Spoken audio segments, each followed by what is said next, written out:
சிலருடைய வாழ்க்கையிலே அற்புதம் நடக்க போகிறது.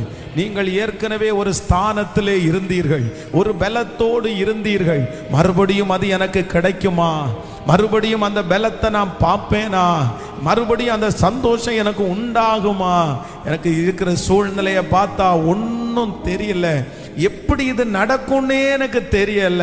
மறுபடியும் அந்த வேலை கிடைச்சா நல்லா இருக்கும், மறுபடியும் அந்த உடல் ஆரோக்கியம் எனக்கு வந்தா நல்லா இருக்கும், மறுபடியும் அந்த சந்தோஷமா நான் வாழ்ந்தா நல்லா இருக்கும். ஆனா ஆண்டவர் கரத்தை பிடித்து கர்த்தர் வாக்கு கொடுக்கிறார், இன்னும் 3 நாளைக்குள்ளே ஹல்லேலூயா அவருடைய வார்த்தையின்படியே பார்வோன் உன் தலையை உயர்த்தி, எந்த இடத்திலே நீங்கள் அவமானப்பட்டீர்களோ அந்த இடத்திலே உங்கள் தலையை உயர்த்தி, மறுபடியும் உங்களுக்கு கொடுக்கப்பட்டிருக்கிற பொறுப்பு உங்களுக்கு கொடுக்கப்படும். மறுபடியும் அந்த ஆசீர்வாதம் வரும், மறுபடியும் அந்த சந்தோஷம் உங்களுக்கு வரும், மறுபடியும் அந்த மகிழ்ச்சியை கர்த்தர் கேட்க பண்ணுவார்.